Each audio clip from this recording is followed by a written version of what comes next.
Okay, good morning, and thank you so much for joining me today to have this little chat about the situation here in Canada.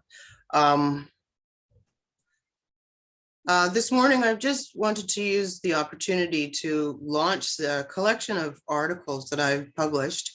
My name's Kerry Coast, and the articles are concerning the ongoing situation in Canada, where Indigenous people's very future is literally threatened. So this is a very serious issue, and I just want to actually start by making sure that everybody, after you've listened to this, it's extremely challenging to deal with, and that's why I'm so happy to see you here together, because dealing with these problems alone in the isolation we've had in the last year and a half has been extremely challenging. Great. Yes. So I'd like to just quickly acknowledge that I'm calling in from Kwantlen. The place is also called Surrey right now. And I'd like to just thank the Creator this morning and say how glad I am to know all of you, and that you're all here safely this morning as well. And hope for a good chat that people can learn a little bit more about thinking critically about the situation in Canada and how international intervention is required to resolve this problem. So we're going to look at some of the things that Canadians and Indigenous people take as day-to-day reality, and they're not acceptable realities. There need to be major changes, and there has to be external intervention to achieve that. So I'd like to introduce the five ladies who've been kind enough to join me here this morning. I have with me today is Annie Ross, and she's a teacher at Simon Fraser University. She has a long background in studying and exposing the nuclear industry in the Southwest of the United States and collecting testimony of how people have been affected by that. I have here Yiktsa Carol Thevarge from Kwakwaka'wak and Tsilhqot'in, and Carol is such a strong person. She's part of the ongoing roadblock community across Indigenous countries, and just put herself on the front line many times.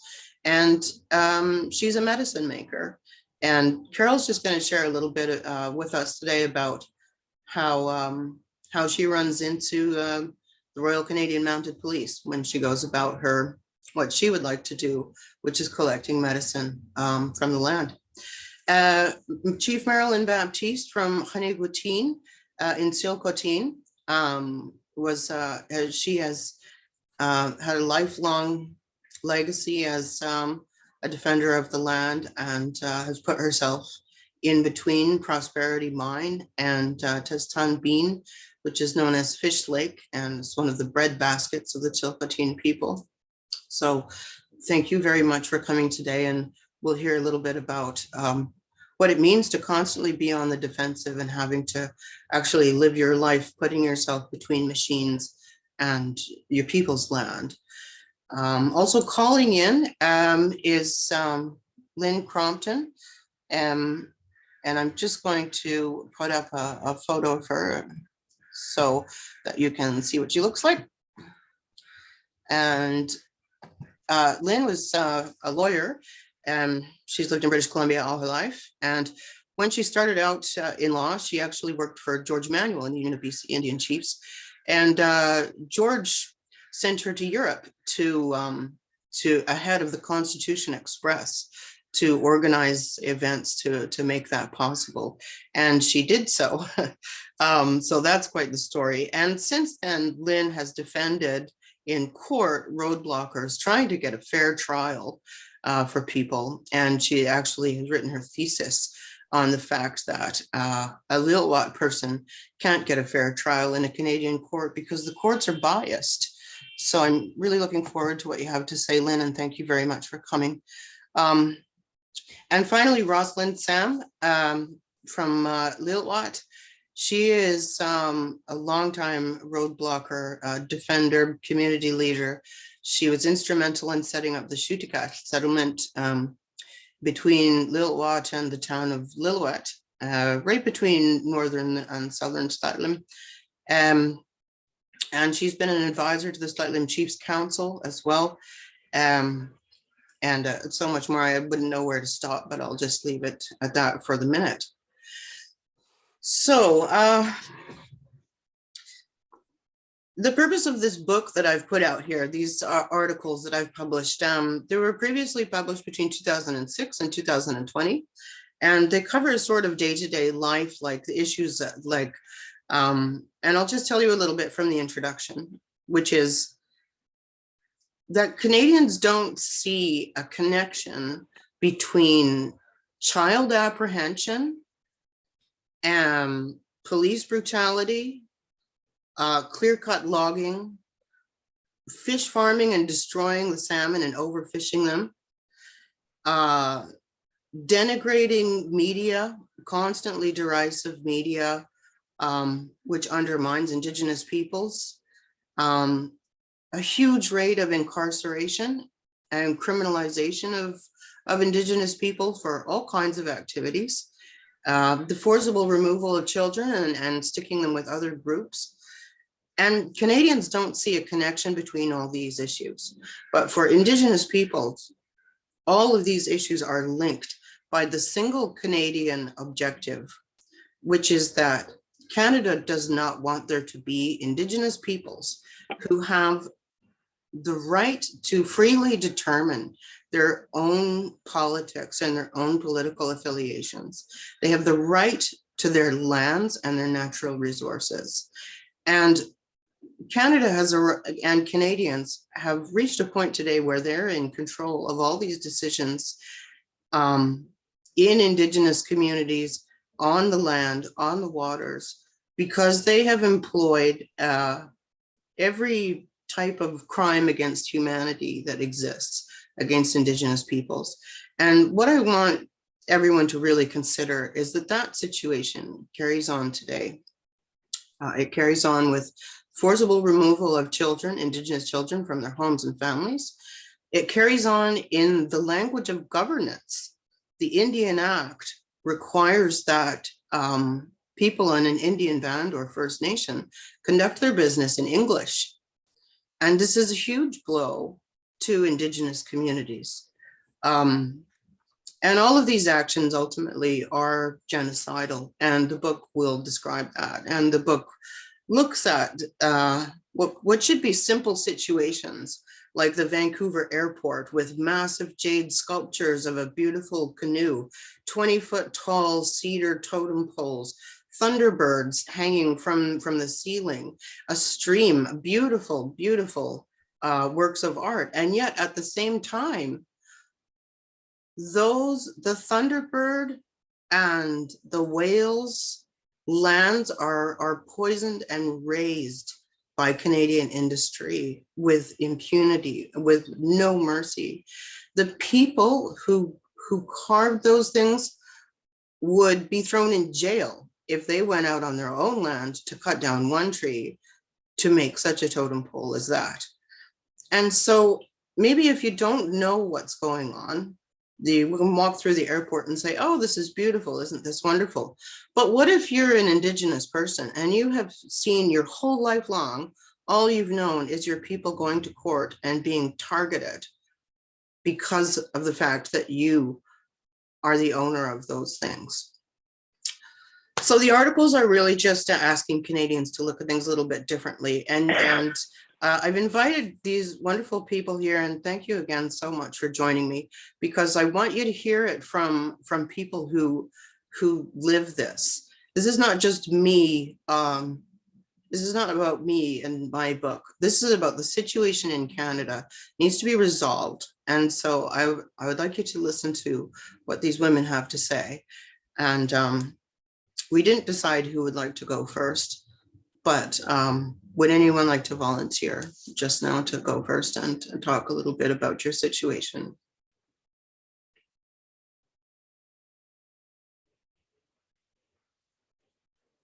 I'll go first. That's a long silence. Yeah. Thanks, Lyn. Yeah. When we talked a few days ago, you mentioned to me that the theme of our talk today would be whether or not genocide is occurring today.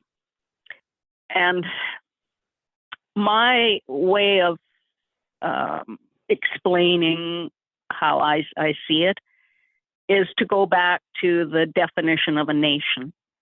And I remember so clearly hearing from George Manuel when I was 28 years old. I'm now 71. I heard him so clearly explain that what we thought of as Indian bands were actually nations of people. And I remember I was already through law school. I was already a practicing lawyer, and that concept just exploded in my brain. I had no place for the concept that indigenous bands were nations of people. And I never, ever forgot that. It changed everything for me. And so if you just look at what is a nation, what does it consist of? It has a specific territory. It has a specific language. There, a specific governing system, a shared and spirituality, and its population, obviously. And the territory obviously includes resources. And so when you ask me if genocide is going on today, I go, okay, so we took the land and we took the resources and we made darn sure that the language was going to be beaten, literally beaten out of the children for 156 years. We replaced the governing system with the RCMP with their guns drawn. I believe it was in 1922, where we replaced the hereditary governing system with a band council, which is for Canadian convenience to get consent through. And then the spirituality is all entwined in the governing system. Well, we know that we criminalized the ceremonies. And then, as if all of that wasn't enough, I mean, we took all the children for 156 years, which I can hardly talk about, especially with what's going on and the graves that are turning up.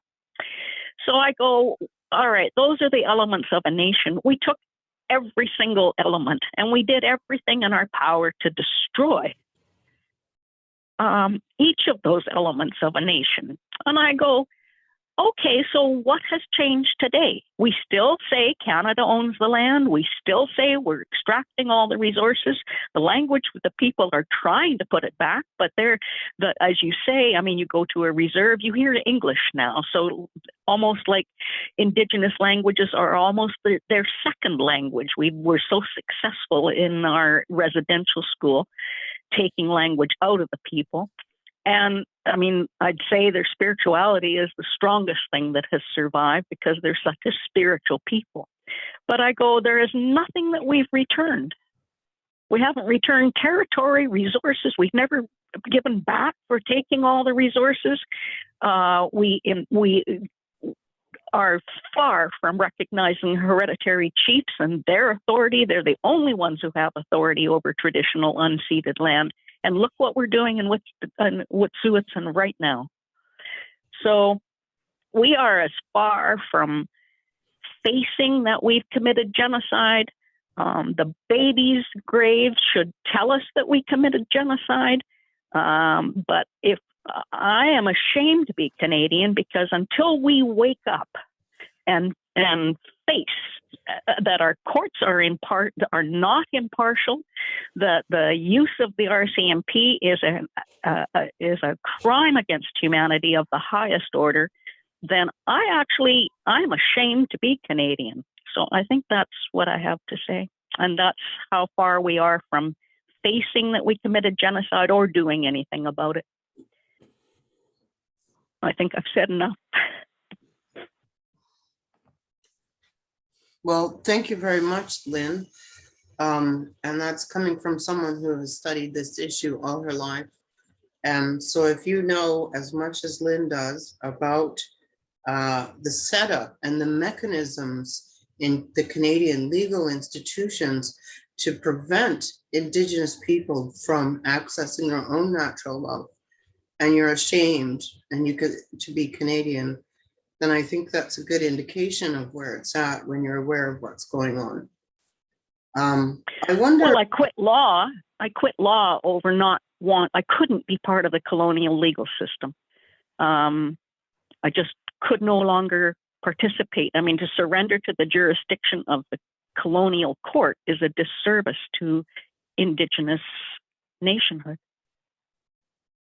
And nothing's changed. I mean, I started at 28 years old. Nothing has changed. They're still using, 1991, they used an injunction. And the base of an injunction is a writ of trespass. And they use a writ of trespass against the Native people. And when you say to the judge, I want the province to prove ownership, the judge will not even begin to hear that. So that's just one tiny example of how lacking in impartiality. They don't make the province prove ownership, and yet the writ is trespass against Indians. That's how twisted the colonial legal system is. Yes. Now I think I'm finished. It's twisted.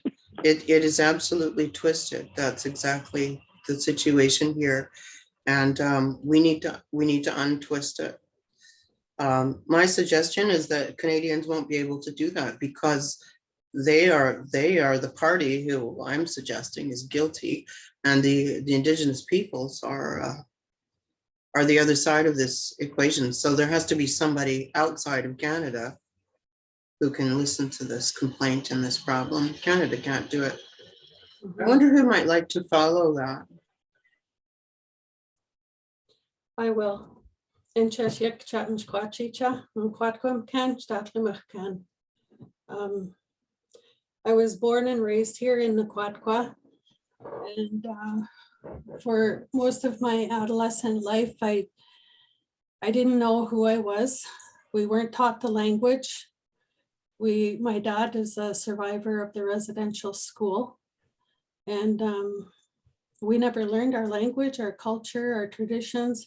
I never picked up a drum or went to a sweat lodge until I was 19 years old and started learning who I was, where I came from, and wondering, who am I? What am I doing here? What is this country? What is this Indian Reserve? What is, So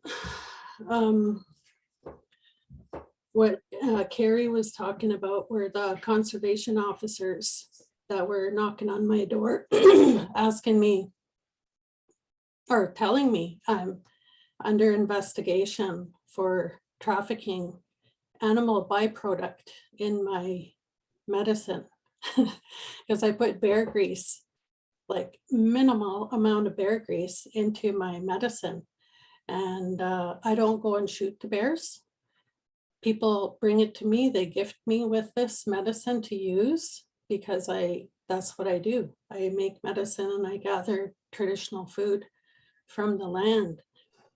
And we did stop the 3 logging companies from coming into our territory to strip, log, clear cut, whatever they're calling it, our mushroom patch, our medicine patch, our old growth cedars. And we went to court with our own band, Kwakwaka'wak First Nation versus Carol Thevarge. You can Google that and all of that information will come up.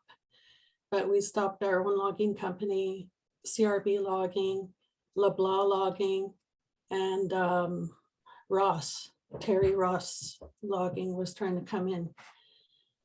So that we were able to stop, but it's like a few years later, the cut blocks are up again. We have to keep on top of it all the time. We need our own people to govern our own land, to all the logging companies, the resource extraction in our traditional territories are public posts online, and they have to post it. And, we have to do our research to be able to respond to them and to say, no, you know, you can't, but the way it's structured is like our Kwakwaka'wak First Nation band, they're set up to fail. You know, our systems are set up to fail for indigenous peoples, for First Nation peoples. We did, I also did protecting our children from being apprehended by the Ministry of Child and Family Services. I had snipers racing to my house to apprehend a child that the mother did not want to let go of. The mother was fully capable of looking after her child. She was living with her mother and their family. And I don't know, it was pretty crazy. So I built the Ishkin up in the mountain here, off the grid, off of, you know, in the crown land. And that's where we would bring the children. We'd bring the children up there and spend the day up there. But these guys, they figured out our routine, and we would go up maybe around 8 or 9 o'clock in the morning. So this time they were down here at like 6:30 in the morning.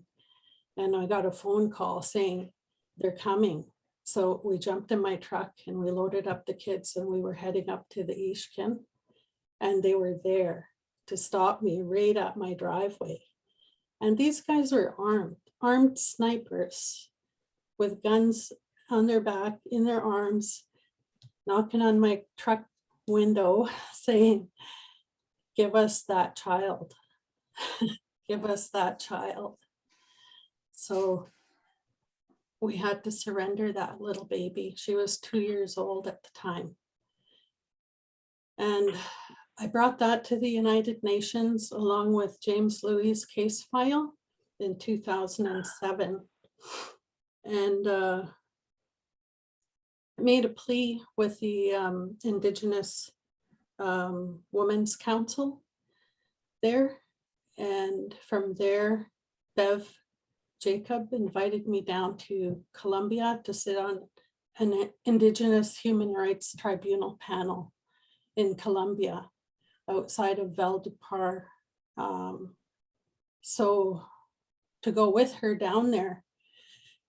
But the day before we were leaving, she decided she's not going. So I ended up going by myself down there to talk about this case file and the apprehension of our children, the state of the housing and the water in our communities.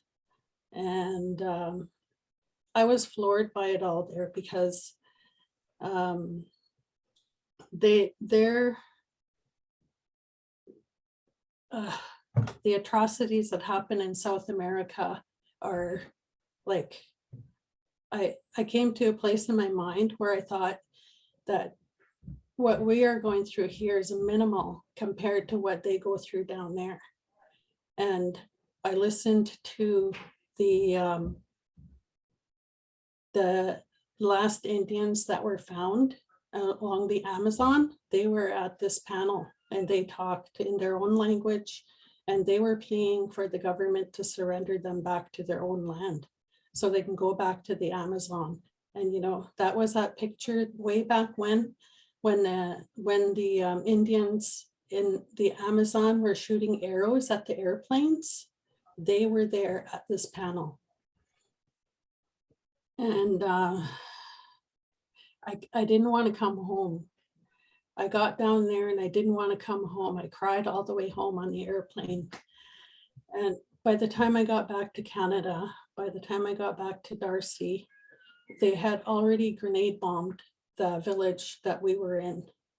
There were like 700 delegates from around the world, including the United Nations, Geneva Convention. They were all there. And I have no idea, like the families that I stayed with down there, I have no idea what happened to them. So I got back to here, and the next thing we were stopping the fiber optic cable from going through our lake. And it was like one thing after another. You know, I could spend the rest of my life road blocking and trying to stop these multinational industries from raping and pillaging our lands and our resources and our people.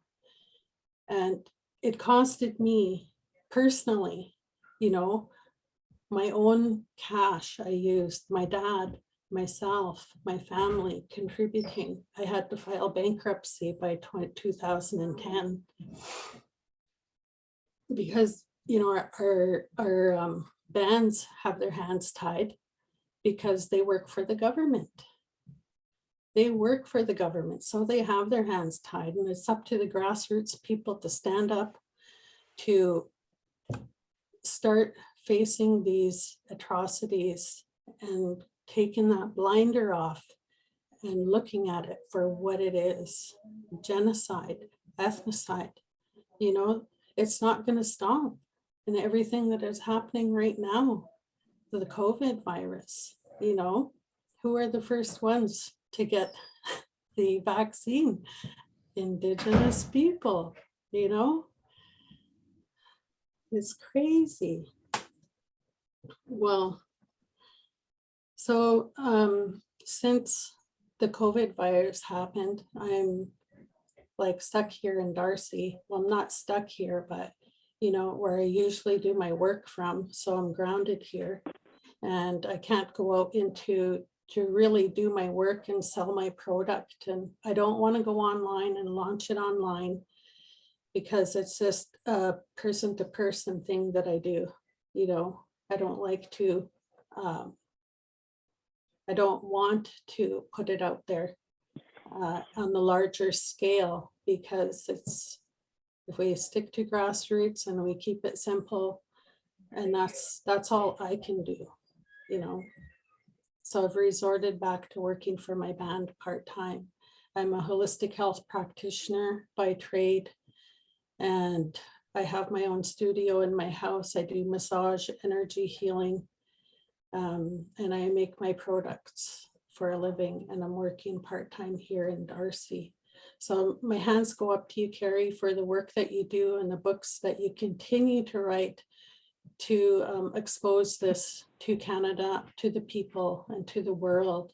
So my hands go up to you, and my heart is full for everything that you do and speaking for our people.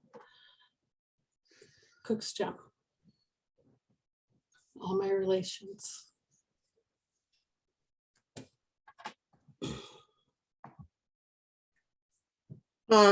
Carol, it's really hard to remark on that. I mean, what you've just described is exactly why I'm writing this, because people like you need to just be able to be yourselves.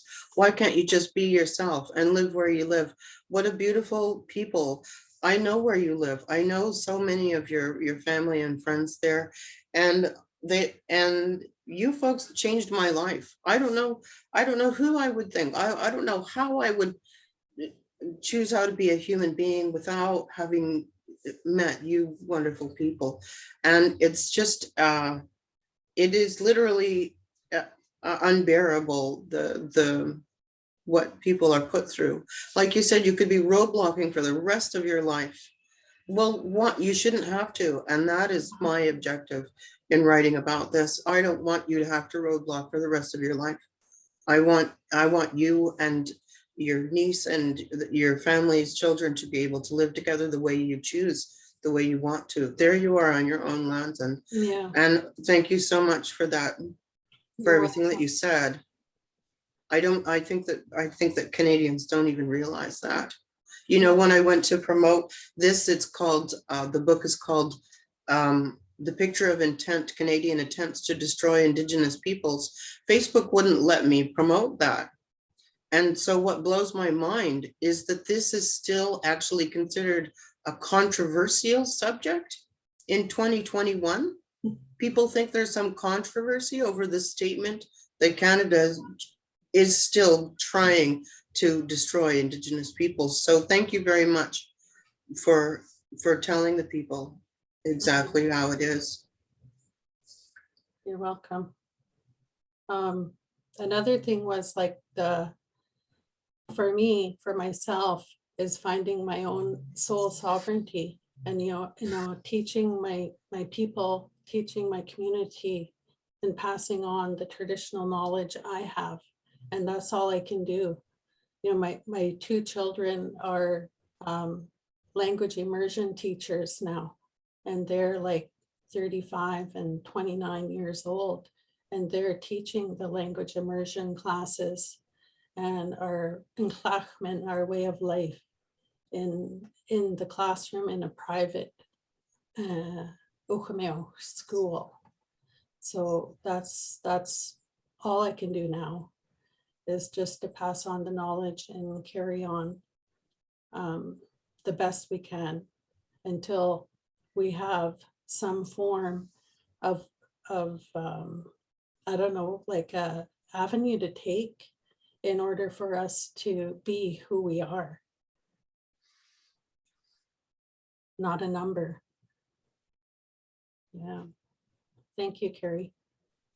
Thank you, Yiktsa. Thank you.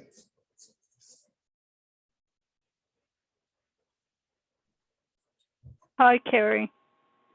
Hello. Hi, good morning, Rosalin. I'm Rosalin Sam Edmonds. I am Lil'wat of the Tsilhqot'in territory. I too have a long story. I was sent to residential school when I was 4.5 years old. I was stripped of from my family, my culture, my language, my people.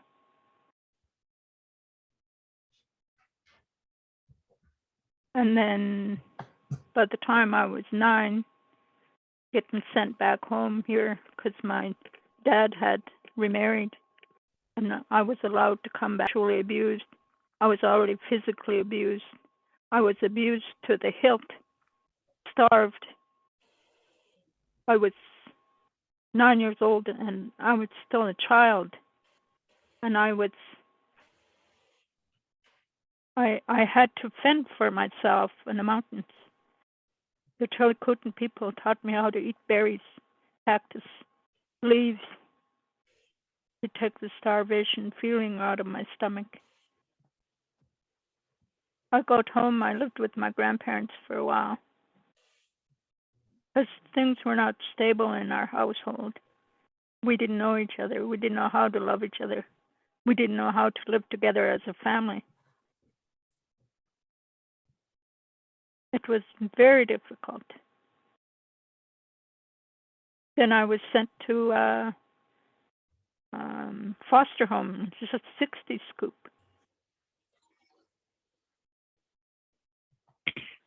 It was not easy, living in a white home, going from place to place to place. Being a slave is what I was. I had to bleach the floors. I had to iron underwear for the people that I lived with. If the crease in her bra was not right, I had to re-iron it to make it right. That's how crazy this world is.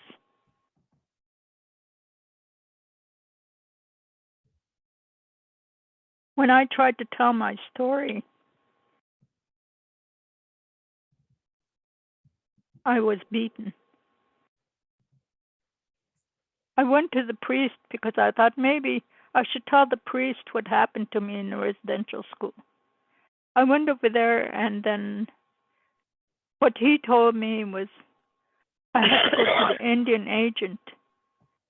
I went to the Indian agent and I was telling him what happened to me, what the priest said to me, how we were punished, how we were treated in the school. I was telling him. So what does he do? He told me to go see the RCMP. So we were in Pemberton. At that time, it wasn't easy to get to Pemberton. You had to go when other people were going, or walk the 6 miles in dirt road to get there. So I went one day with my grandparents and I went to see the RCMP. And I told them that I needed to see them. So the RCMP came to see me and he talked to me. And I don't know what he did. I don't know what investigation he did or anything. A few nights later, he came knocking on the door. He called my dad outside. And they were talking out there, and then they called me outside. I went out and I was talking to them. And my dad was asking me what I said to him. So I told him what the priest did to me, and I felt it wasn't right.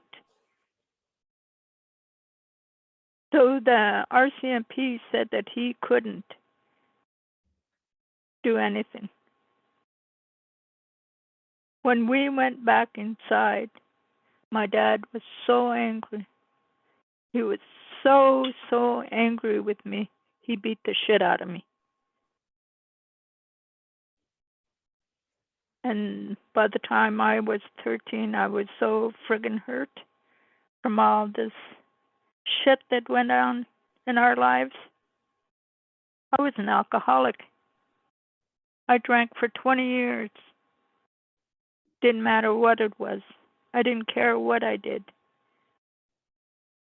Nobody else cared. They took my son away because they told me I was an unfit mother. That wasn't my fault. That was all they're doing, and it was all part of the genocide.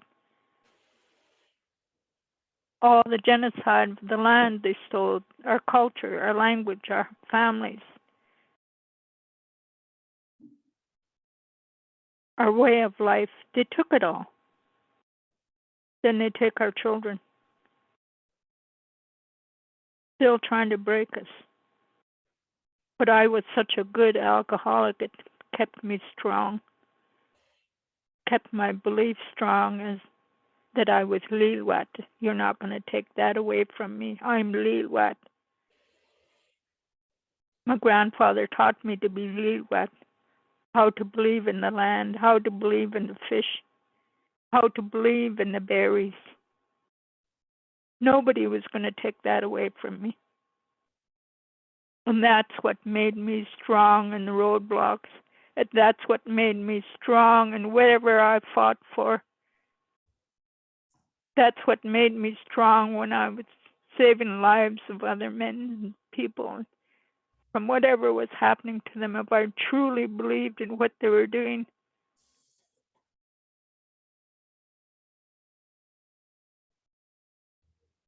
when I met my son when he was 19, they put him out because he was 19 now, because that's what ministry does. We met each other. He was so angry with me. We had to talk to him. We had to tell him it was all the part of the genocide. And today I'm so thankful that my son loves me.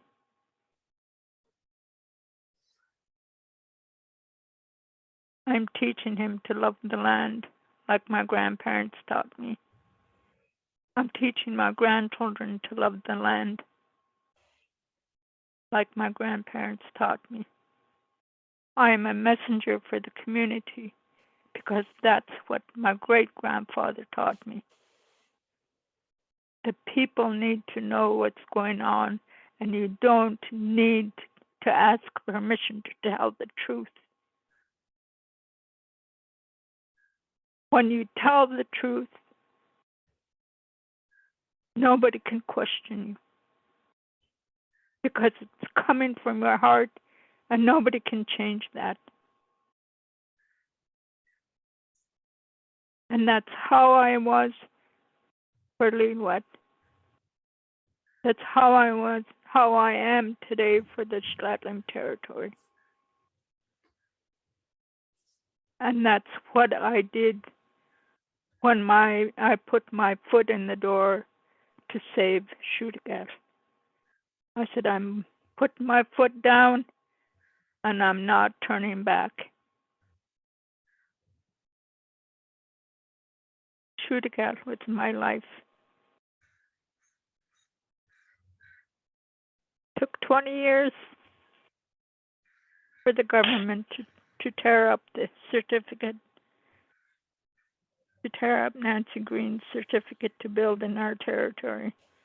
It took 20 years to do it. But it's done.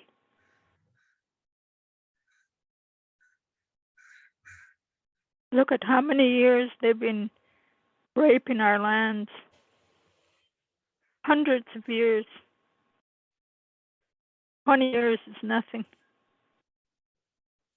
to save our spiritual mountain. Because that's what Tsilhqot'in means, winter spirit. That's where our ancestors went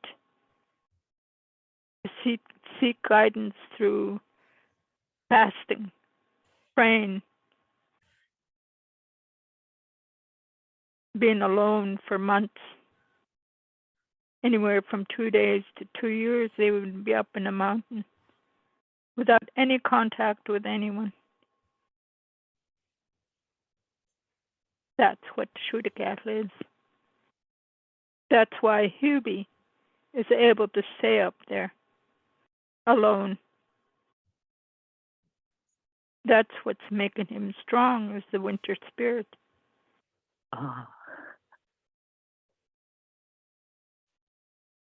And that's what I truly believe.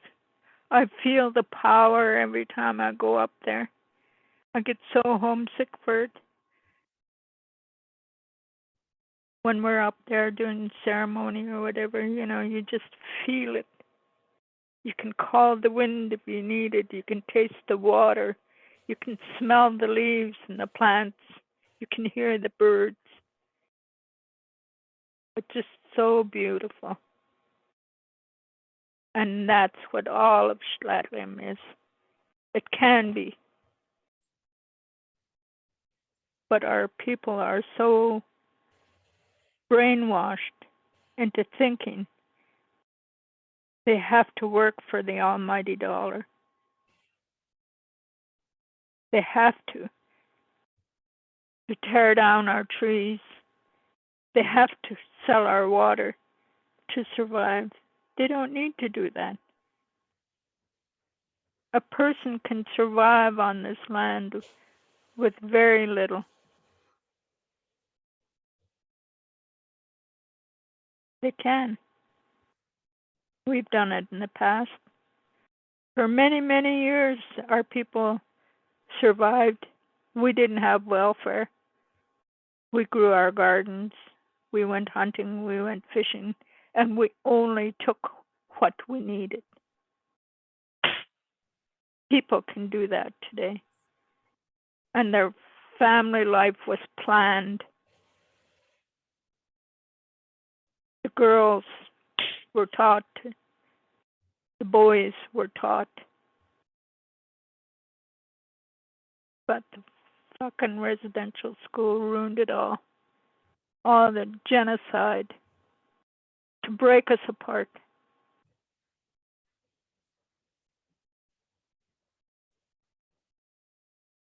I have to thank all the people in my life that have set me straight.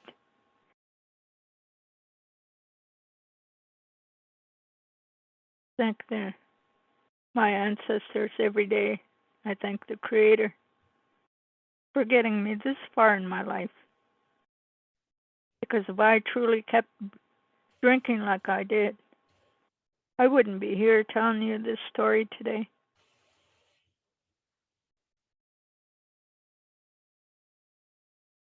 Next week, we're going to hear from the residential school if they found any bodies of children, because we were part of the research there. My family and I went up to help them do the research, where we saw things, where there was holes dug. Next thing you know, they were buried.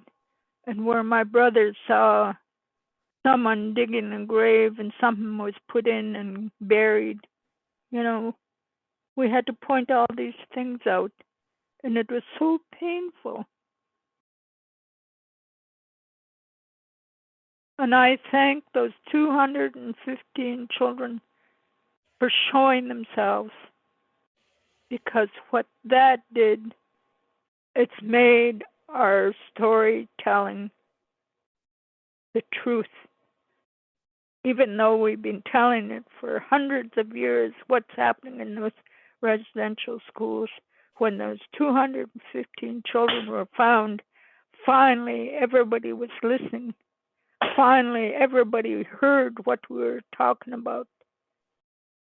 They finally heard of our abuses. They didn't want to believe it before that. Not a priest, not a nun. No, they're workers of God through the government. They don't do that.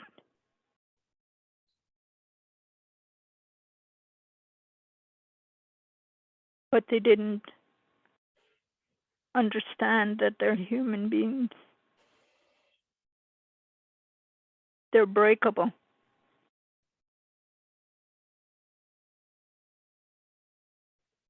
They're so fucking breakable. That's why they tried to break us apart.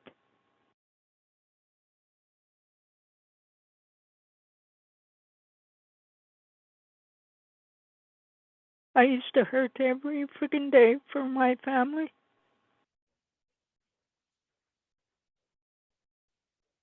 For my friends.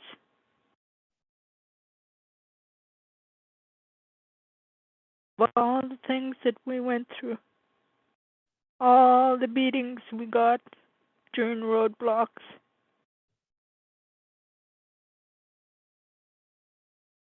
But I look at it as a lesson. The white man was just showing his true colors. The government was just showing his true colors. That he was just so fucking greedy.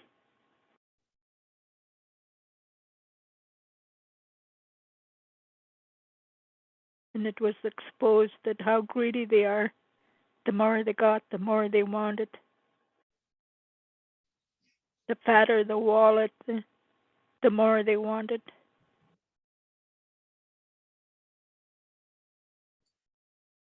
Didn't matter if our people on welfare were only getting $185 a month to live on, as long as their pockets were full. Because that's what was happening. Our guys that were on welfare when we first started Tsilhqot'in were getting $185 welfare for a month. And they threatened to take that away from them if they continued to roadblock with us. And that's how we lost a lot of our support there. But many stayed.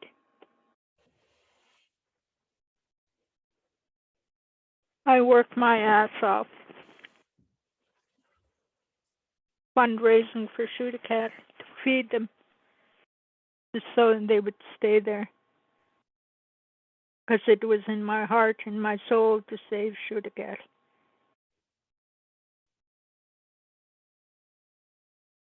And that was what I was put on here for, to save it.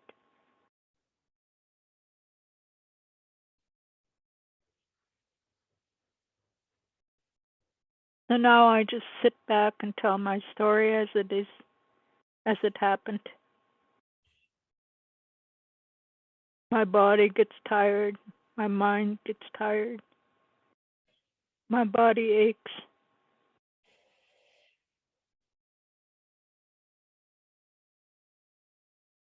But I still need to hold my people up. I continue to do what I need to do. I'm a messenger for our community. And I still do it today. Because that's what my great-grandfather taught me how to be. I can still walk, I can still talk, I can still tell the truth.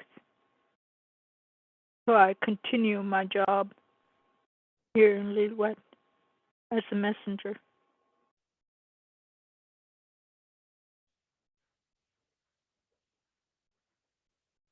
And that's what I'm doing today. Our land is important. Our families are important. Our way of life is important.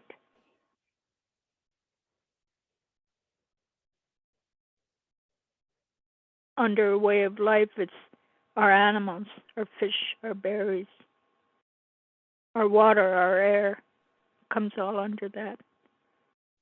It's all so important.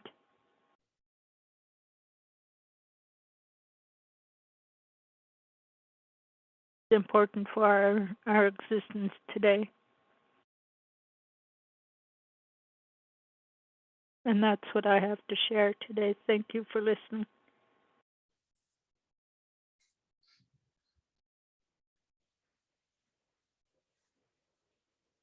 Rosalin. Every time I hear you talk and every time we chat, I'm just I'm so humbled and inspired, and words could never say or do justice to what you bring. And thank you so much for all those people who helped you on your way, because I hate to think of that alternative that you wouldn't be here today to tell us that story. So thank you very much. Thank you, Kerry, for inviting me. Yeah, I'm touched. I'm pleased. I'm so grateful that you came to share that story, and I hope that we can make sure that people are going to hear it. Mm-hmm.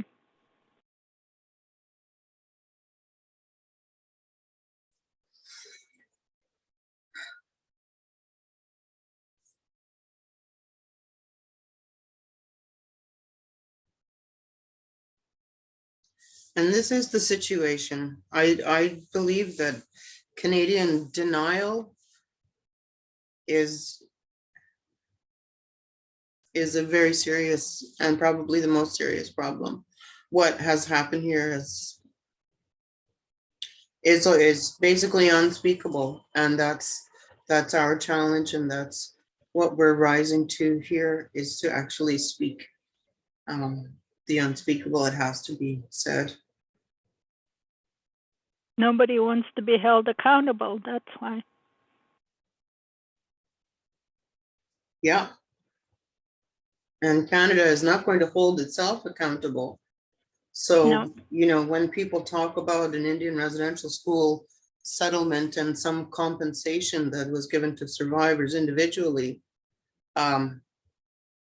you know, I don't think that is even in the ballpark of the situation here. Because residential school didn't happen to individuals. It happened to whole communities and nations of people. And those are the groups that need to be restored and paid reparation and see justice.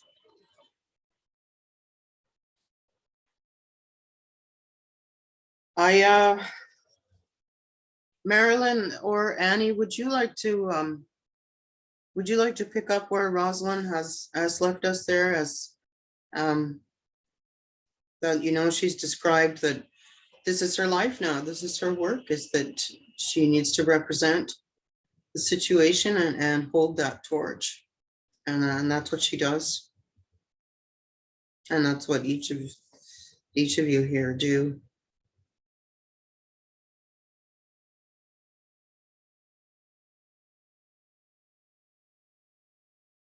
I'm holding out for Annie. You can see us both holding out there. I wasn't gonna get in the way of it. No, I just want to say, Tsilhqot'in, giving thanks for this day. Thank you for my being able to be in this space with all of you. I am but a drop in the great waters of Mother Earth, and even by comparison of the stories you have all shared already is, I don't know, it's a lot. And I totally agree that these are the very words that Canada and all Canadians need to hear, because of all of the denial, the ignorance, the just not knowing. And it's not just the Canadians and people around the world. It is also a lot of our young people who don't have this knowledge yet, who are suffering because, like many of us who did not learn our language, they don't see that strength. They don't see that possibility. Currently, I am learning my language, and I do the language projects and stuff in our community here. I've always, my dad went to residential school, or my late dad, for a short period of time. And he said that his grandfather, who was part of raising him, told him that he needed to learn, or they needed to learn, the white way to survive and to I guess, beat the system. And my great grandpa, Eagle Henry, also had enfranchised in, I think it was 1915 or something like that, so that he could purchase land. So there's all these different levels of this genocide and processes, and totally, it's still happening today as our children are being, apprehended by Ministry of Social Services. And I can't even begin to imagine what Carol has gone through. I mean, with RCMP and with guns, to apprehend a 2-year-old child, I can't even imagine the experience that child went through. And I think about my grandbabies, when you talk about that. So it's just beyond anybody's imagination that there are still so many ignorant people out there who suggest that our Indigenous people's stories are not real. And just like to hear your stories, to hear your words and what you've gone through is something that is really important, because we continue to go through this fighting for our lands, the Wet'suwet'en. How can we best help the Wet'suwet'en to get their voices out there? Parts of those processes, of course, is spreading the word, helping to spread that voice that is being recorded, thankfully. There's one reason we will all appreciate this recording stuff, so we can come together from all of these places where we are currently right now as we speak, and we continue to see and hear the genocides that continue to happen. I mean, you look at what's happening in BC as well as the East Coast. Mother Earth is speaking loudly. Mother Earth has exposed more in the landslides and the flooding in the south, where the Sumas flood has happened. This is not the first time. And we're learning that through this, because the media, who are all for the European economical system, they are focusing on the south, on the floods. And what's coming out of that is that Sumas was one Sumas lake that fed the Indigenous peoples. That's a part of their traditional territories. And that story is coming through. you know, Mother Earth is helping that story to come. And as was mentioned, you know, waters, the air, all these natural things, Mother Earth, there's no boundaries. And it's amazing to see it and to feel it. But a lot of people don't pay attention. And before we came on here, I was thinking about like how can, and I've been thinking about this all through the work that I've done, all through the work that I try to continue to do in helping Mother Earth and our Indigenous way to maintain the strength. While I'm learning my language, I'm helping my grandchildren learn the language as well. And just, you know, how will somebody pay attention? What will they hear? Well, you think about a cup of coffee. Everybody's going to pay attention. Well, not everybody drinks coffee, but where does that coffee come from? We don't think about that. We don't care about that. We don't even, you know, realize what it is or where it comes from. It comes from a can on our counter. That coffee bean comes from Mother Earth.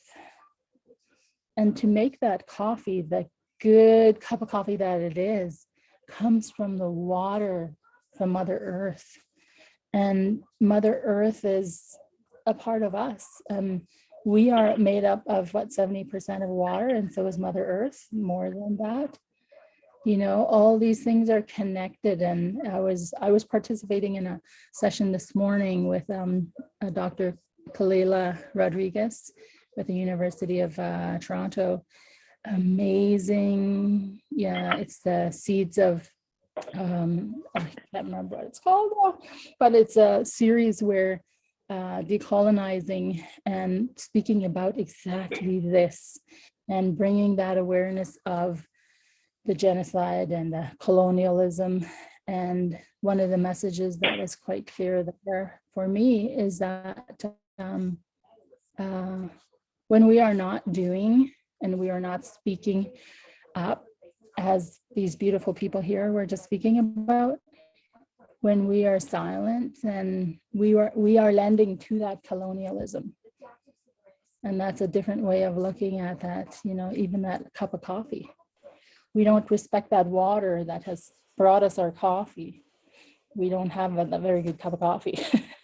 You know, we don't acknowledge where that coffee bean comes from.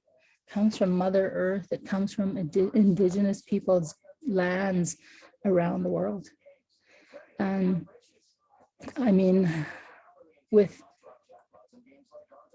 and a part of all this, I don't know, all of this colonialism and the ignorance of Canadians or whomever, governments and industry. It's like, you know, there is no change that happens until people like these beautiful people and our Indigenous peoples everywhere stand up, like the Wet'suwet'en, like Oka, like Gustafson, like our people here, more than, you know, how many, Statlium, how many times, the Tsilhqot'in, how many times we stand up on the ground and roadblock. And then people pay attention. But it's getting worse in the sense that what you would call this COVID wool being pulled over everybody's eyes. We're all isolated. We're being isolated from each other again because of COVID.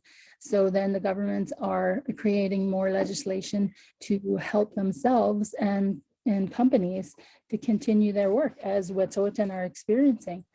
It's not like the Wet'suwet'en have just started a year or a few years ago in protecting their lands. It's been from time immemorial, from contact, all of us. The Tsilhqot'in War of 1864 speaks to exactly that. We meant war, not murder. You know, it's that whole process where deny, delay, distract governments. As long as governments can keep the wool pulled over so many people's eyes and let them think that they are correct, then they're going to keep doing this. They're going to keep creating more legislation to, you got to put your tires on in October. That's a part of legislation. You know, these kind of crazy things. But it's like that, just that simple act of being Statlium, like Rosalin and Carol, standing in our own being as a people to hold up our duties and responsibilities to protect Mother Earth, and to help our children to learn that, help our children to walk on Mother Earth with their bare feet. I always think about that with my older grandbaby who's 10 now. And she was just walking, I don't know, just over a year or something. We were camping out and she was running around barefoot and just having a blast. You know, that connection is really important. And having our young men to be able to go up into the mountains on horseback and have that connection with the mountains, with the waters, with the land, and just being and finding themselves and their own heart. And, you know, it's just, I don't know, it frustrates me so much. And I haven't even gone through a portion of what Carol and Rosalin have gone through. I'm so thankful for Lyn being able to work with George Manuel, because in my time as chief, I was very thankful and very grateful to work with Art Manuel. And it was because of Art that I got to go to Switzerland or Geneva to the United Nations Committee on the Elimination of Racial Discrimination. And of course the UNDRIP and the whole 9 yards. And it's like, it's those levels, all those levels are important. So one of the important things I heard from a committee member, and I can't remember her name and which country she was from, but she was on that committee hearing Canada's Rosie report, and she said it was really important for the Indigenous peoples to be there to witness Canada's report, because we know what we've been through. And we were able to speak to the committee, some of the committee members, before they heard from Canada, which was really important. And that was because of a lot of people who were there ahead of me, who've been there for many years ahead of me. I was only there once, but just to be able to see that and hear that, and have others know that others have gone to the UN level is important. But that committee can only do so much as all these other processes as well. But the one thing there is no limitations on, there are no boundaries, like our animals, our waters, Mother Earth, is our way of life. Our way of life has no boundaries. We need to be able to continue in that strength of our way. And a lot of our young people, they don't understand that we are still living in our way. Even if we have a house, it's not the underground house. Some people are starting to go back that way, but you know, and we have TVs and cars and cell phones. We always get beaten down because we have these technologies, right? And we have worked to evolve into these processes, and that's what my grandfather was talking about. You have to learn their way to survive, but we have to also maintain, as Carol and Rosalin have spoken to, as well as Kalela this morning, talked about her grandfather's teachings and how in our Indigenous languages around the world, there are many things that cannot be translated. There are many things that cannot be interpreted. So we know that in our languages, in our learning our languages.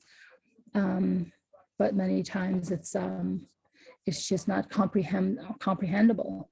So I'm very thankful, and I've been learning about how the universities and those processes are actually helpful in that way to bring this knowledge forth and through their through their students, and many of the university students being able to help our communities, like in Tsilhqot'in, where we're working on a Tsilhqot'in travel park to protect our lands that was under threat from the Tsilhqot'in mines, copper and gold mine that has been killed twice by the federal panel process. And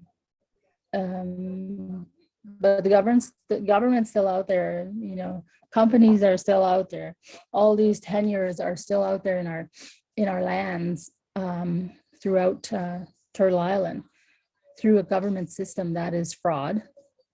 They don't have that right and that authority. I was just listening to John Trudell, who I love. And but the part of the thing of the missing and the what do you want to call it, the interruption, as was spoken about, the residential school impacts and effects. Because I've never attended residential school, I and my dad didn't talk a lot about it, but he talked some. I had to learn a lot through my years of employment, and a lot of that I really give thanks to. I worked at the law center with 7 of our communities, and we did circles, and I learned a lot through those processes. And people need to learn about those things. How and many times as Indigenous peoples, we hear that, oh, get over it, just get over it, it's in the past. You know, that's not possible. You know, I mean, I used to lay awake at night as a young child wondering, how come my people, my dad drinks so much? That was a part of it, and it was just voiced here today. And those are the things that need to be heard by everybody, as well as by our children. And you know how we always talk about how so many times in so many places and so many tables, they talk about how the education system needs to incorporate our Indigenous culture. And they kind of they're starting to acknowledge us in those kinds of books. But yet on the same flip side of the coin, you look at the Wet'suwet'en and what they're going through. They've been through a Supreme Court of Canada court case. They won. They're one of the leading cases for all of us who, as former Chief Roger always talks about, we springboarded off of them, and our Tsilhqot'in title case won. The Haida won. Sparrow, God, there's just too many. We won in their court systems, and yet the Wet'suwet'en are still facing threat by the military, and the BC government is denying their responsibility in that. Seriously, you know, people have to be able to wake up and speak up, because, and that was part of the discussions this morning too. And it's like, it's, you know, with racism, I know we live it. We live it even within our own communities, but when we don't speak up to it and we don't lend that hand to someone who is facing racism, for like, that doesn't matter in what form it is, we are lending to that process. It's, you know, how do we help people to wake up and hear with their hearts and their ears, not just their mind, you know?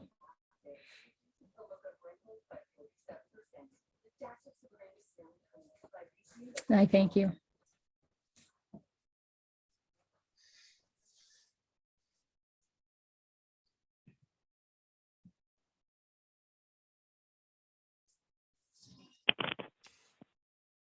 Thank you so much, Marilyn. You said a whole lot there.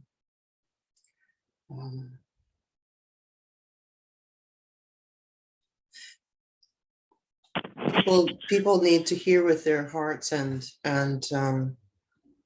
their minds. That's right, and let themselves be moved. The colonialism all around the world had that arrogance of being above other people and of being above Mother Earth, that it was okay to dam a river or to clear cut a forest. I mean, what a tragic event that is. And it goes on and on here in British Columbia. And yet we do. I'm so glad you mentioned that strength as people have that is the land, and that's who we are. That's where we come from. And there's only everything to gain for Canadians to hear these painful stories and accept this painful truth instead of pretending it's not true. There's only healing, and there's only something better to happen there. I mean, and that's what I hope for. I hope that all the people will get to hear and share those beautiful words that you have just said, and more than that, get to understand that there's a way of living, there's a way of life that is a beautiful way to be a human being, and it doesn't involve open pit gold mines in where there should be a stream. And I love what you said too, that Samath Lake has come back to remind everyone. And the stories, these truths are truths. They're not just stories, and the truth will have its way. Yeah, thank you so much for joining this morning. And I just want to acknowledge how hard it was to listen to the story of Carol's story of the small child that was taken away from her mother at gunpoint. I think there's part of my heart and mind that is frozen to try because of these situations. Like I said earlier, it's unspeakable and it has to be spoken.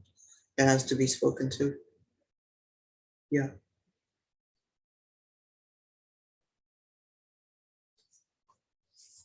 Annie, would you like to speak to these things? I'd like to thank everyone for their good words and the hard words that we all need to know and understand. And I'm humbled and a little overwhelmed. I think as Indigenous people, we're asked to go through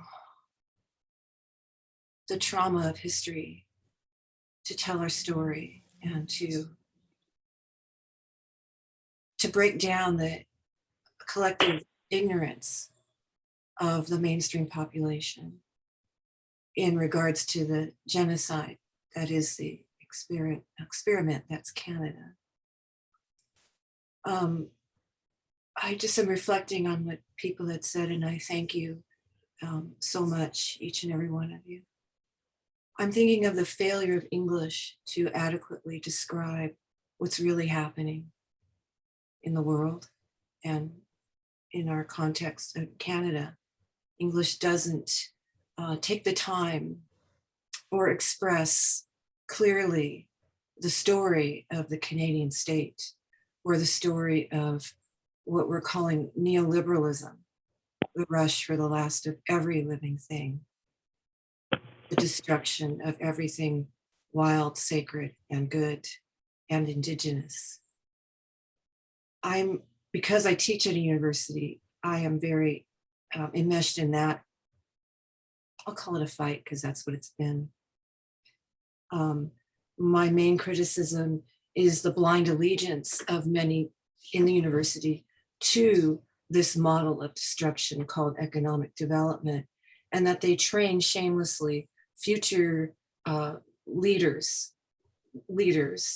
of industry, geologists who are going out principally to frack or to do the clear cut, mountain moving, large scale mining, hydro, without understanding what it is they're actually doing in the context of the sacredness of all life on Mother Earth.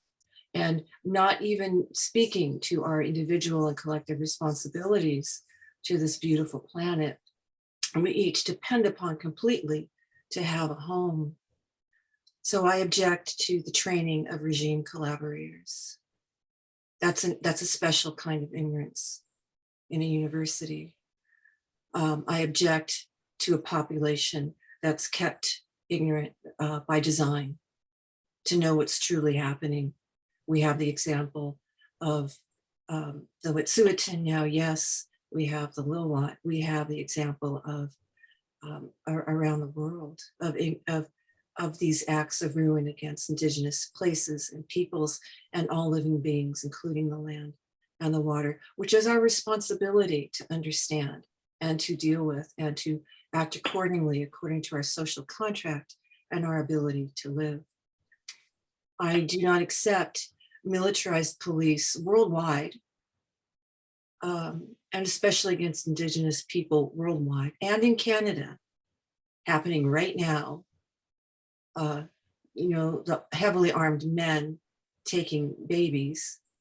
In your case, you spoke of Carol. I know, Lyn, you've witnessed this as well, and perhaps all of us have. This continual Canadian global act of war against Native people and the sacred land and her beings is not acceptable and absolutely has to change, and is our responsibility of each of us individually and collectively to change. You were mentioning about COVID and how it's created this bigger distance between us. And I just wanted to agree with that.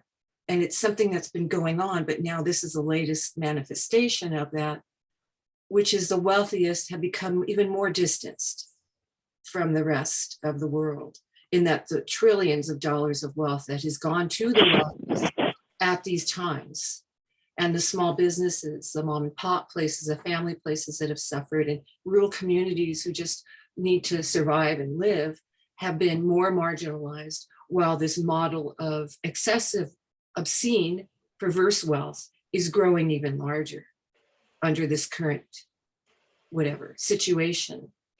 And that distance is not only from the rest of the world, but it's a distance away from what we need to actually live and thrive and survive, meaning the taking of the last watershed at Tsilhqot'in, the only one that everyone needs. The whole world needs that watershed, and the destruction of that in acts of war by the RCMP against indigenous people is happening today. Where is the recourse? Where is the actualization to our potential rights? The fulfillment of our responsibility to place on our Mother Earth? And isn't that what we're all talking about? When we're talking about the articles in your book, Kerry, from 2006 to 2020, I believe you said, isn't that what we're talking about there as well? There's just a, different, there might be another place, but it's all Mother Earth. And it might be another abridgment of indigenous rights, but it's still genocide. It's still militarized violence. It's still to me, it's what I learned from many years talking about the nuclear bomb, where the Western system is breaking everything apart to the smallest minutia. And they call that progress, and they call that intelligence. And they're just actively destroying, actively ruining the family, actively ruining the community, actively breaking apart and thinking they're the most brilliant minds. And what they've created is ruin, omnicide. That's where we're at. And the work of indigenous people worldwide, ceremony, prayer, action, holding the land together, holding each other together, is keeping together. That's our diametric opposition, the keeping together versus the breaking apart. And I think our chore is the keeping together. And it's those who are standing to keep together the water, to keep together the trees, to keep together the fish, to keep together the berries, who are, they are attempting, the militarized police are attempting to break apart. So yes, it's the grenade in the community you visited, Carol. And yes, it's the sniper against the child. And yes, it's the sniper against the Tsilhqot'in. Yes, and it's the courts that have denied fair hearings to indigenous people, Lyn, and it's the residential school, Rosalin. It's all of this that's everyone's struggle and everyone's responsibility to carry what little bit, what huge bit we can to make this great, important, good change.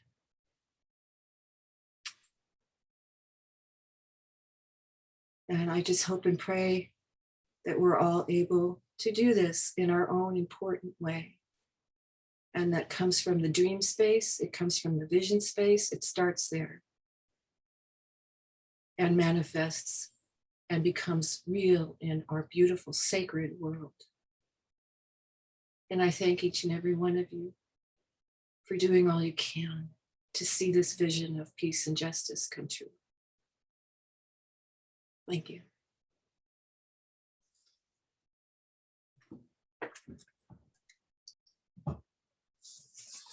Yeah, thank you very much, Annie. That's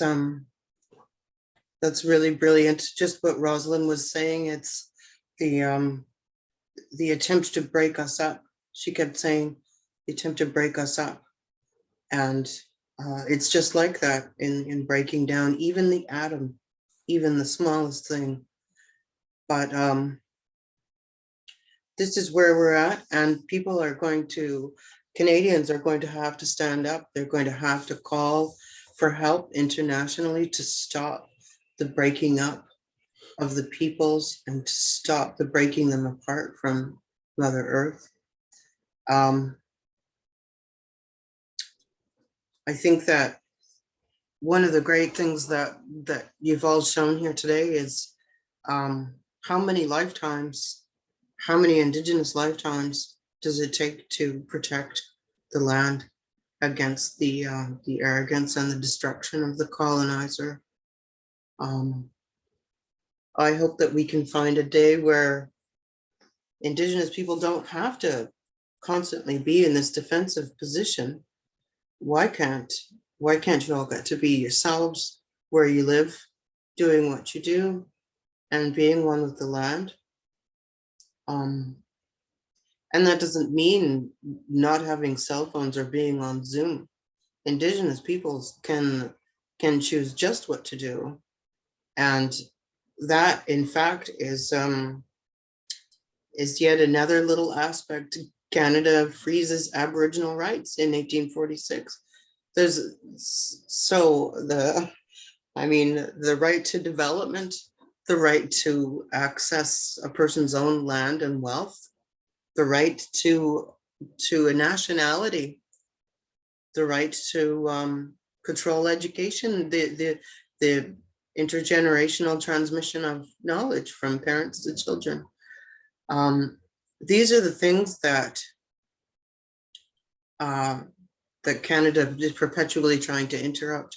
And I thank you so much all for sharing your time today to speak on your own behalf, and so that people can hear these situations. I'll show you what, I don't have the book back from the printer. The book talks about these different issues on a one at a time kind of thing to try to get through to English speakers or Canadians and hopefully people outside of Canada. But if you can read this, on the back of the book, it says sanctions now. And that is pretty much where I plan to spend most of the rest of my work, is that the international community needs to intervene. Canada can't be left in charge of itself any longer. It's demonstrated that it is not willing or able, even after it's been corrected time after time by international organizations, like you mentioned, Marilyn, the committees, the treaty bodies that have reviewed Canada's and criticized them so severely. And yet, other states, other actual states, need to hold Canada to account. They need to intervene, and other states have every right to do so. When a state is obviously and repetitively committing genocide, and it says it's not, but then it does the same thing under a different guise. So you know the state has that objective because they're trying to outwit what they've been told. They're trying to get it done by another way. They still have that intention. Then it is other states' rights to intervene in their affairs. And I think that's what we're looking for. Indigenous peoples are in a rough situation around the world. And in Canada, this is our objective, is to change this. Gunargie, you've just joined us just now. Gunargie hosts a radio show for decades at CFRO in Vancouver. Hi, how are you today? I'm good, thank you. Sorry to join so late. At least I'm here. You made it. You made it. Do you? We've all had a chance to speak, and these ladies with us here, this Marilyn and Lyn and Carol, Annie and I, and Rosalin have all spoken a bit. But I wanted you to come because you've spent your time interviewing people every week, a couple times every week for decades, and can you just tell us a little bit about what those people are like? I mean, the people that come in have issues to talk about, and their situations are. I haven't introduced you properly. Could you do that? My name is Gunargie O'Sullivan, and I'm from the Tsilhqot'in Nation, which is our Tsilhqot'in tribe, which is a part of the Kwakwaka'wak Nation. And I've been doing radio for about 30 years. I actually won a legendary award a couple of years ago, which is kind of cool for community radio. And I do 4 shows, actually 5, I think. Anyway, one is When Spirit Whispers on Monday between 1 o'clock and 2:30, which is attempting to focus on reconciliation and the 60 scoop survivors, residential school survivors.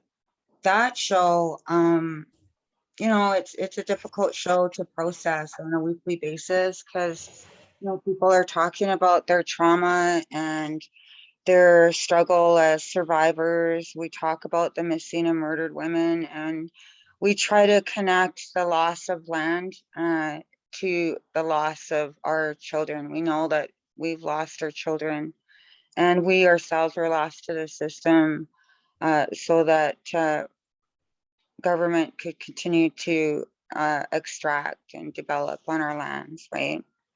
So that's a hard pill for everybody to swallow and come to that realization. And I noticed on that show that there are people who there are different degrees of experiences. So there are some people who have been fostered out that have, I feel like, have had a more traumatic experience than somebody who was adopted and got to stay at one home with one family.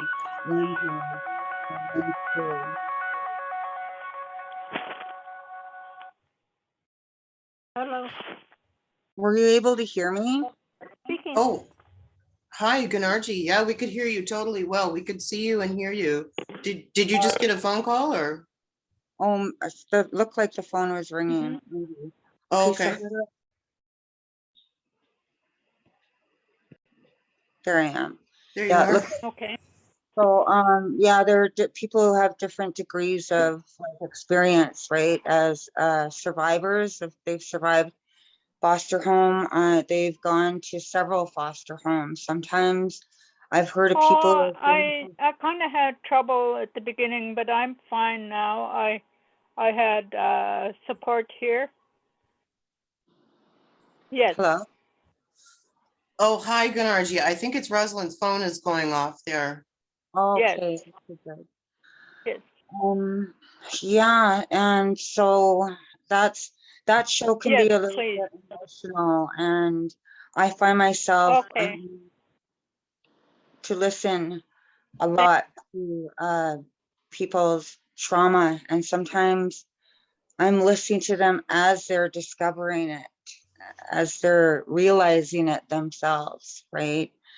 And then Tuesday, I have a show called Going Indigenous, and that one I'm developed into a program, you know, that is exploring people who are actually going into business, like Sister Sage, right? Some stories that are more positive and about finding our voices through arts and entertainment. Same with Late Night with Savages, another show I do between 11 o'clock at night and 1 o'clock in the morning. That show is a 2-hour show, and it goes on Co-op Radio and CITR. And my slogan for that show is Late Night with Savages, where you don't have to be Indian to be savage or savage to be Indian. So that just opens the playing field to all people now, doesn't it? So it's just a show where I can have fun, listen to music, be the DJ, and get some comedians on the air with me. And that show actually, before the pandemic, was live radio TV, and we'll continue that in the new year.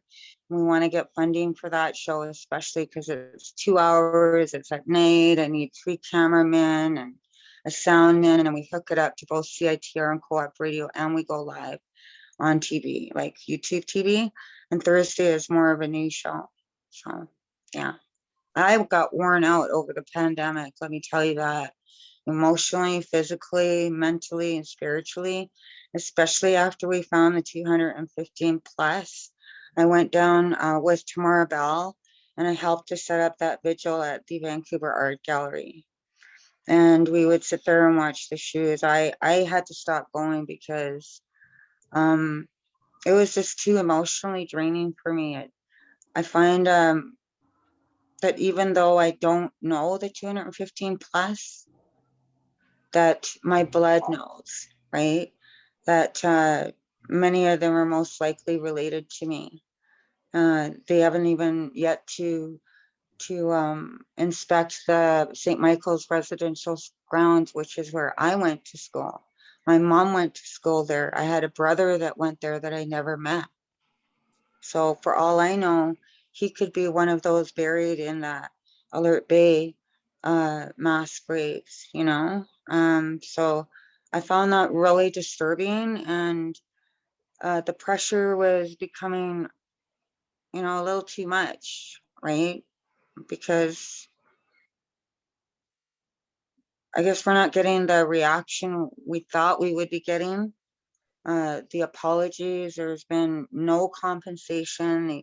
They send money to societies like the Indian Residential School Society, you know, who are not and haven't always been there for all of us. Not every residential school survivor enjoys the services of Indian Residential School Survivor Society or Reconciliation Canada.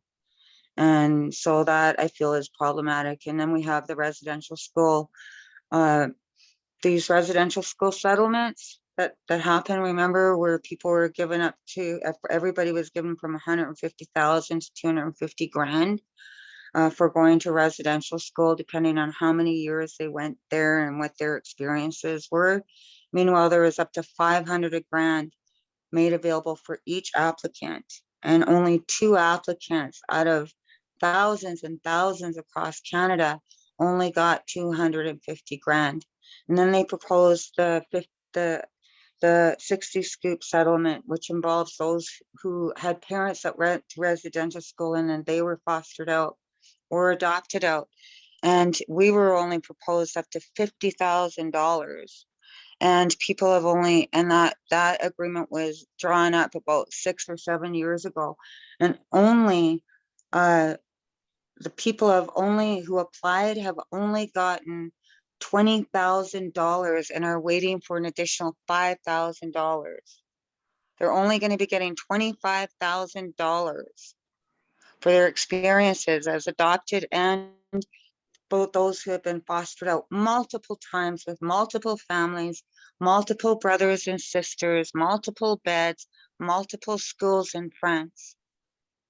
It's just not fair. And then you have the day school settlement that has just been processed, where people are getting are being proposed to get up to 250 grand. Some are only getting 10,000. There's only been a couple who have gotten 150,000 out of that proposal. And we have to keep in mind that there's a day school proposal as well. That's what I'm just talking about. And each one of these settlements has been settled without the evidence of the 215 plus. Those are our relatives. 215 plus. There are over 7,000 children who have been found in these mass graves, and none of those proposals included those facts. And so I feel like all of the settlements should be made void. They're nil as far as I'm concerned. They meant nothing to me to begin with. I did not opt into any of those settlements, even though I'm eligible. I think that if Canada wants to settle with us, they know who we are. We all have birth certificates. Many of us have status cards. They have a record of us. I don't think we should have to go through, revisit all of this trauma for a measly $10,000 or 50 grand, right? It shouldn't be a sliding scale either. So that's what I've been dealing with over the last year, you know, and trying to be as diplomatic as I can. Isn't always easy. I refer to myself as a Gonza journalist now because I often cross those barriers, those lines, right? Because most of what I talk about affects me directly. And so yeah, it's stressful being me. No doubt.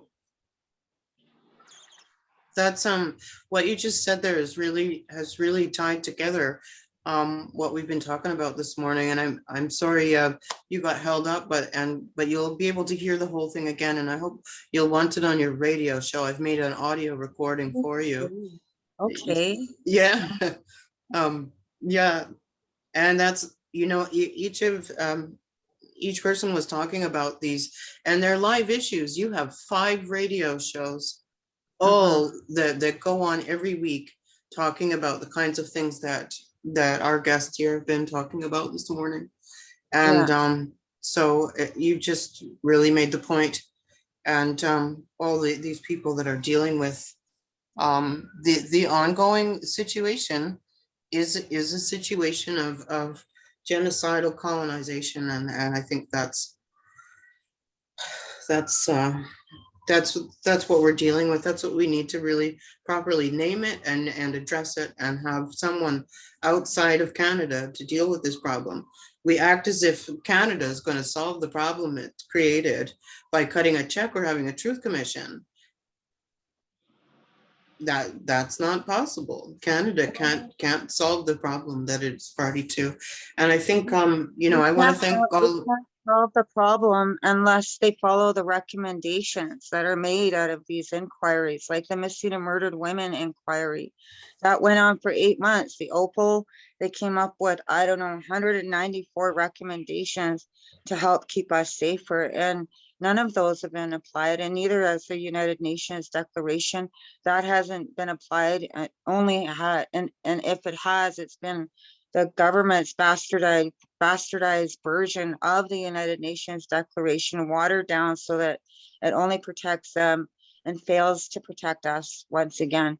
And Elizabeth Hunt really hit it home with me during the missing and murdered women's inquiry. She was representing marginalized women of the downtown east side, indigenous and marginalized women. And what she said is that the residential schools and the foster care system are responsible for women going missing and murdered because many of them been displaced and disconnected from their own family. They don't have their own support system, meaning family, brothers and sisters and cousins and uncles and aunties watching out for your back. Having your back is really important. And so when you're displaced and living in isolation and disconnected from your own people and don't feel like you belong, where are you going to run?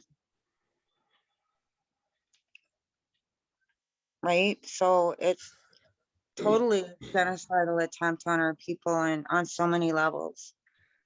You know, if you just go look downtown east side, you'll see our women.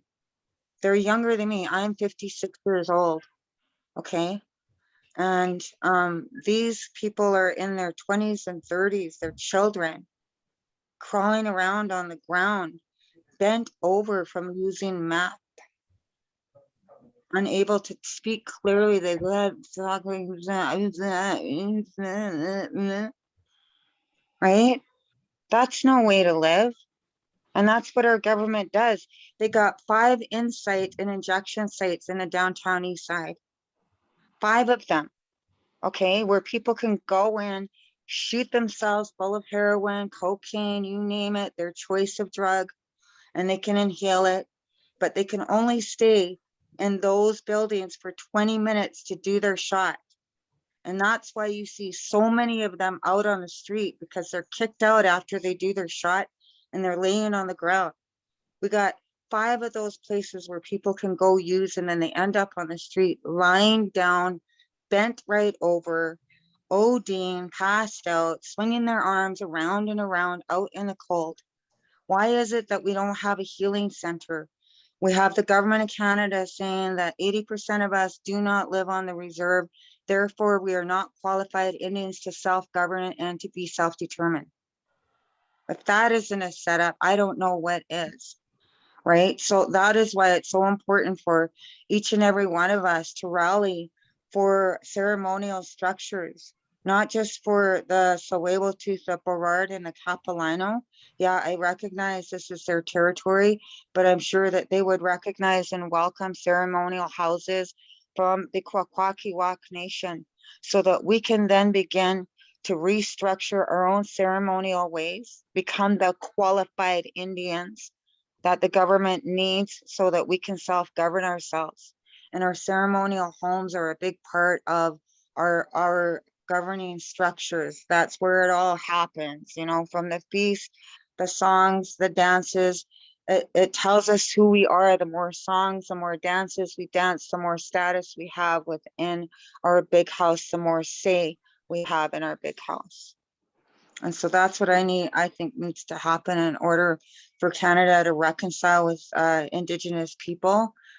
We need to have these structures where we can begin to practice birthing ceremonies, naming ceremonies, even the winter dances here in BC. I'm not sure if you ladies know, but they are a part of the governmental system, where people will recognize that somebody is spiritually sick, they're not well, they're making all the wrong decisions.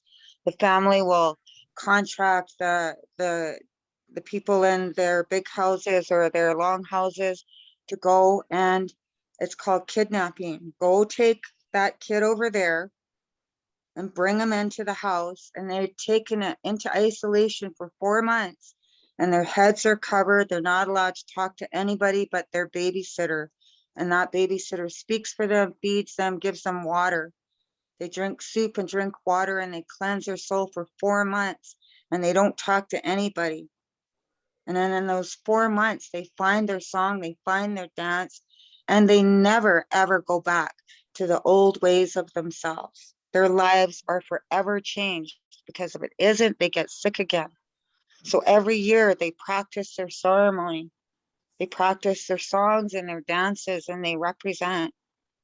And those are they're still happening, even though nobody knows about it. It's like it's called a secret winter dance. You don't even talk about it, you can get into trouble, right? But this is happening on the reserves every year. They take them in and you can hear them dancing 24/7. And that's what we need. You know, our initiation dances and things like that happen in the city. Matriarchs, people like me, you even, walking together downtown East Side, taking back those streets and saying enough is enough. You no longer have permission to be on this land anymore. You're disrespecting our women. You're selling fentanyl to people, right? Getting them hooked on methane or amphetamines and things like that, right? Or for people who are being violent against women and children, you know? Mhm. Yeah. Well, that's brilliant, Gunargie. And thank you so much for jumping in there like that. I think you just brought us right up to the modern day. And yeah, when we go outside, and especially in the city, in the urban areas, there we are. Mm-hmm. Yeah. Yeah. Reconciliation doesn't really cut it when they just then keep doing the same thing or find a new way to do it. I want to say thank you again to all of you for being here to speak these truths and say your own stories so that people can learn something, and so that we can transform this state. Like I said before, I think that there is still an opportunity that people who live in Canada, people who have come here from elsewhere, can still learn to be proper human beings the way that the peoples are here. And that's my hope. And I think that if it takes outside intervention, and I believe that it will take outside intervention to deal with Canada and get it to stop this attack on people at all these levels, then that's what I hope for. Mhm. I'd like to just offer, does anyone wish to say something more? We've had a really good chat here, and I'm just trying to unmute. Rosalin was being noisy on the phone. Does anyone else wish to say something before we go?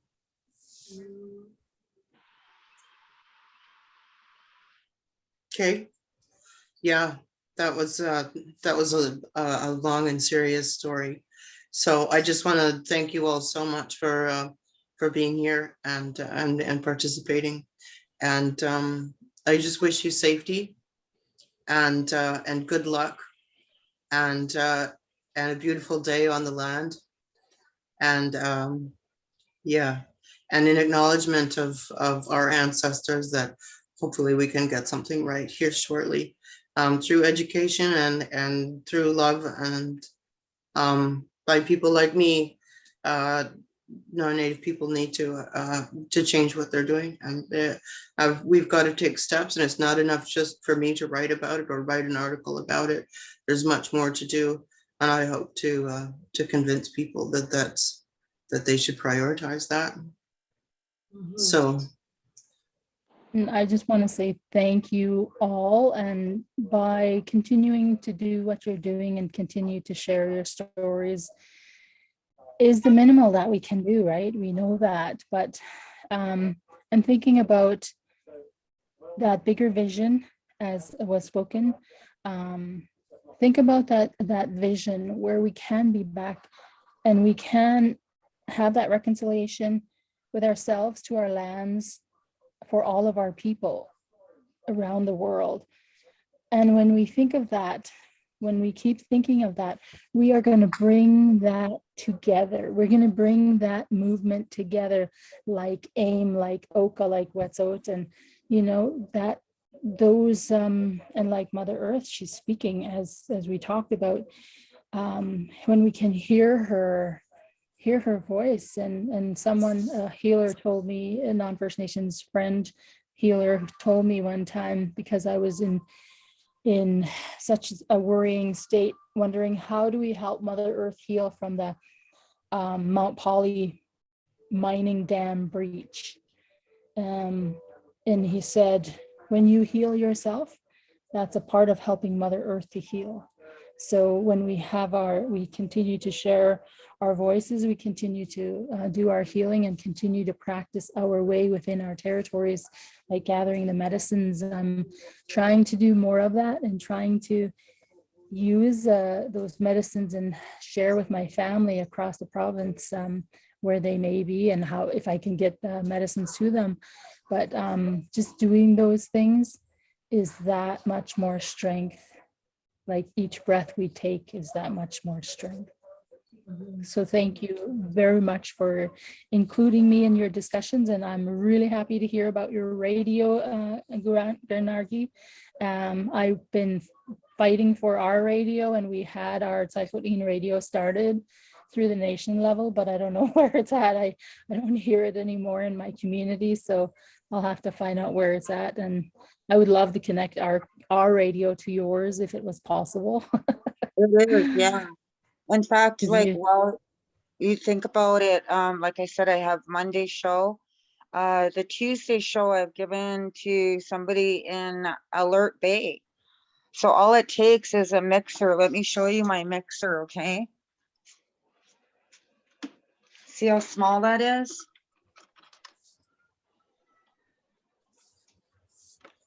That's it. It's all hooked up right here. Right, and it just hooks up to my computer, and then I hook up to the link at the station, and I go directly to the station. So if you guys want to try and entertain something like that, all you need is a little mixer, and with a couple of mine has 4 channels on it, 2 for the mics and 1 to hook up to the computer.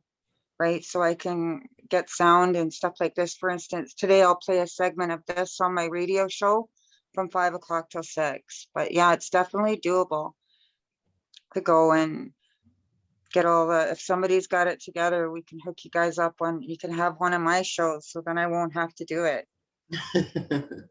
Yeah. So I'll put you Cool. guys on a show today. That's awesome. Okay, I'll send you the stuff. All right, thanks. It was nice. See you tomorrow, Thank you, Carol, I Kerry. hope. Yeah, I'll be there. You'll be a North fan, right? I'll be a North fan. Yeah. I hope I see you soon, Marilyn. Yes, you as well. Thank you all. I'm so glad you got to meet, and we'll talk again soon. Mhm. Bye-bye. Take care. All my Bye. relations. Yeah, Kessa.